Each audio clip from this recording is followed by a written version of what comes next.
नमस्कार मित्रों, मैं सौरभ त्रिपाठी। स्वागत है आपका हमारे अपने चैनल टारगेट विद त्रिपाठी में। विगत दिनों हमने वैदिक सभ्यता से संबंधित क्लासों का विस्तृत अध्ययन किया और वैदिक सभ्यता से संबंधित उत्तर वैदिक काल और वैदिक काल के सभी बिंदुओं पर टॉपिक वाइज अध्ययन किया। अब हम उससे संबंधित कुछ प्रश्नों को हल करेंगे जो एग्जाम के पॉइंट ऑफ व्यू से इम्पोर्टेंट है।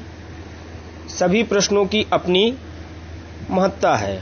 नंबर फर्स्ट, वेदों की संख्या कितनी है? तो वेदों की संख्या 4 है। कौन कौन से वेद? ऋग्वेद, यजुर्वेद, सामवेद और अथर्ववेद। इसमें सबसे पुराना वेद कौन सा है? ऋग्वेद। ऋग्वेद में कितने सूक्त हैं? ऋग्वेद में सूक्तों की संख्या कितनी है? 10। ऋग्वेद में कितने सूक्त हैं? 1024। ठीक। अब सबसे पुराना वेद कौन सा है? तो सबसे पुराना वेद ऋग्वेद। ऋग्वेद में कितने मंडल हैं? ऋग्वेद में मंडलों की संख्या कितनी है? 10। गायत्री मंत्र का उल्लेख किस वेद में है? तो गायत्री मंत्र का उल्लेख ऋग्वेद में है। गायत्री मंत्र का उल्लेख ऋग्वेद के किस मंडल में है? तो गायत्री मंत्र का उल्लेख ऋग्वेद के तृतीय मंडल में है। कौन से मंडल में? तृतीय मंडल में। ऋग्वेद में सबसे पवित्र नदी किसे कहा गया है? तो ऋग्वेद में सबसे पवित्र नदी सरस्वती को कहा गया है, जिसे नदी तमा की भी संज्ञा दी गई है। ऋग्वेद में किसका उल्लेख है? तो ऋग्वेद में मंत्रों का उल्लेख है। ऋग्वेद में किसका उल्लेख है? मंत्रों का उल्लेख है। क्वेश्चन नंबर 11, ऋग्वेद में कुल ऋचाओं की संख्या कितनी है? तो ऋग्वेद में कुल ऋचाओं की संख्या कितनी है? 10,600। तो हमने ऋग्वेद के विषय में क्या क्या पढ़ा? ऋग्वेद में कुल सूक्त 1024, कुल मंडल 10, ऋचाओं की संख्या 10,600। ऋग्वेद में किसका उल्लेख है? मंत्रों का उल्लेख है। अब सामवेद में किसका उल्लेख है? तो सामवेद में संगीत का उल्लेख है। सबसे नया वेद कौन सा है? सबसे नया वेद अथर्ववेद है। कौन सा? सबसे नया वेद अथर्ववेद है। या तो यह भी कहा जा सकता है कि सबसे बाद में कौन सा वेद आया? तो सबसे बाद में अथर्ववेद आया। नेक्स्ट, वैदिक काल में राजा जनता से जो कर वसूल करता था उसे क्या कहते थे? तो राजा जो कर वैदिक काल में जनता से वसूल करता था उसे क्या कहते थे? उसे कहते थे बलि। सत्यमेव जयते कहां से लिया गया है? सत्यमेव जयते मुंडकोपनिषद से लिया गया है। उपनिषदों की संख्या कितनी है? उपनिषदों की संख्या कितनी है? कमेंट करके इसका आंसर दीजिएगा। उपनिषद को अन्य किस नाम से जाना जाता है? उपनिषद को किस नाम से जाना जाता है? वेदांत। क्वेश्चन नंबर 16, उपनिषदों की संख्या कितनी है? इसका जवाब दीजिएगा। इसीलिए मैंने इसका आंसर शो नहीं किया है, हाइड है। वेदांगों की संख्या कितनी है? वेदांगों की संख्या 6 है। कौन कौन से वेदांग? व्याकरण, कल्प, निरुक्त, छंद, ज्योतिष। कौन कौन से? व्याकरण, कल्प, निरुक्त, छंद और ज्योतिष। शिक्षा, कल्प, व्याकरण, छंद, निरुक्त और ज्योतिष। व्याकरण की सर्वप्रथम रचित पुस्तक कौन सी है? तो व्याकरण की सर्वप्रथम रचित पुस्तक अष्टाध्यायी। अष्टाध्यायी को किसने लिखा? पाणिनि ने।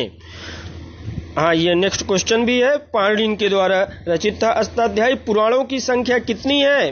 इसमें ऑप्शन नहीं है, एक्चुअल में आप सभी को वैसे पता होगा। पुराणों की संख्या कितनी है? 18। वैदिक आर्यों का मुख्य भोजन क्या था? दूध और इसके उत्पादक वैदिक आर्यों के मुख्य भोजन थे। निम्नलिखित में से कौन सा अन्य मनुष्य द्वारा सबसे पहले प्रयोग में लाया गया? तो कौन सा अन्य सबसे पहले प्रयोग में लाया गया? जौ, जिसे और क्या कहते हैं? यव। वैदिक लोगों द्वारा किस धातु का प्रयोग सबसे पहले किया गया?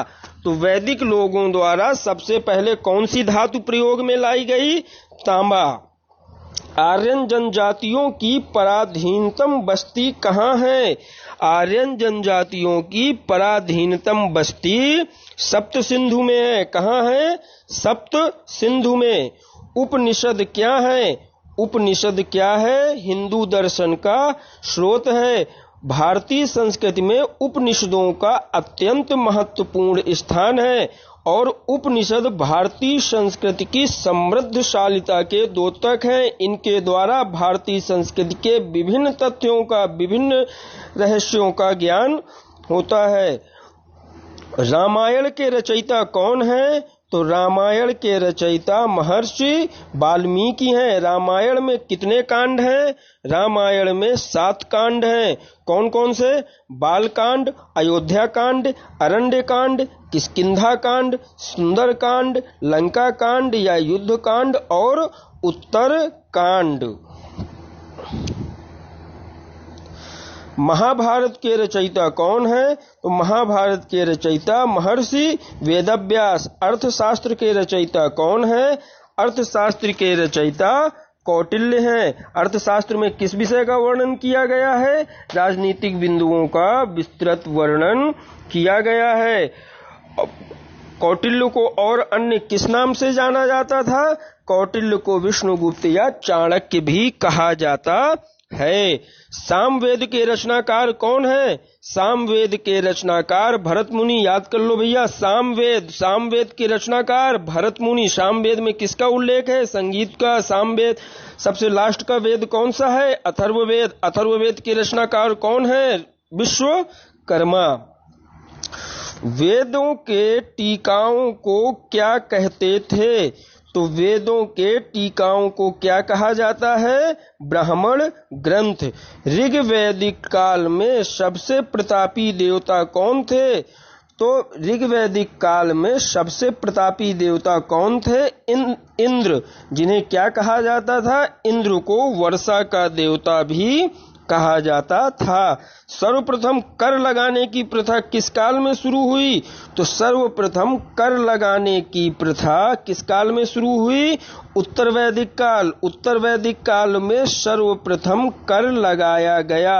नवपाषाण काल और वैदिक काल यानी ऋग्वैदिक काल तक किसी भी प्रकार के कर की कोई व्यवस्था नहीं थी। उत्तर वैदिक काल में शासन को, साम्राज्य को या तो उस समय जो जन और विष हुआ करते थे उनके व्यवस्थापक जो अलग अलग होते थे उनको क्या कहा जाता था?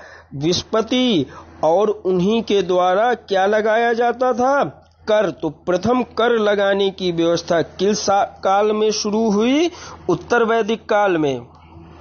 अब अथर्ववेद को किस अन्य नाम से जाना जाता है? तो अथर्ववेद को किस अन्य नाम से जाना जाता है? ब्रह्मवेद से। किस नाम से जाना जाता है? ब्रह्मवेद से। ओम कहाँ से लिया गया है? तो ओम कहाँ से लिया गया है? बृहदारण्य उपनिषद से। ओम कहाँ से लिया गया है? बृहदारण्य उपनिषद से। वैदिक युग में यव कहा जाता था। कई बार क्वेश्चन, अभी ये आपको क्वेश्चन इजी लग रहे होंगे। क्यों इजी लग रहे होंगे? क्योंकि इन प्रश्नों को आपने बहुत से एग्जाम प्रैक्टिस सेटों में बहुत बार इन प्रश्नों को पढ़ा होगा, लेकिन ये सारे प्रश्न हैं बेहद इंपॉर्टेंट। वैदिक युग में यव कहा जाता था। किसको यव कहा जाता था वैदिक युग में? जौ को। मनुस्मृति की रचना किसने की थी? मनुस्मृति की रचना किसने की थी? मनु ने। इसे भारत का प्रथम संविधान भी कहा जाता था। जब तक भारत में संविधान की व्यवस्था नहीं थी और प्राचीन भारत में सारे नियम, कायदे, कानून किस प्रकार, किस हिसाब से चलते थे? मनु के द्वारा बनाई हुई मनुस्मृति पर आधारित थे। योग दर्शन का प्रतिपादन किसने किया? तो योग दर्शन का प्रतिपादन पतंजलि ने किया था। महर्षि पतंजलि ने। आर्यों ने सबसे पहले किस धातु को खोजा था? तो आर्यों ने सबसे पहले किसको खोजा था? लोहा को। अच्छा, सिंधु घाटी सभ्यता के लोग किससे परिचित थे? कांस्य से। ठीक, कांस्य क्या है? वही तांबा और टिन का मिश्रण, यानी वो किससे परिचित थे? तांबा, कांसा और टिन से। ठीक है।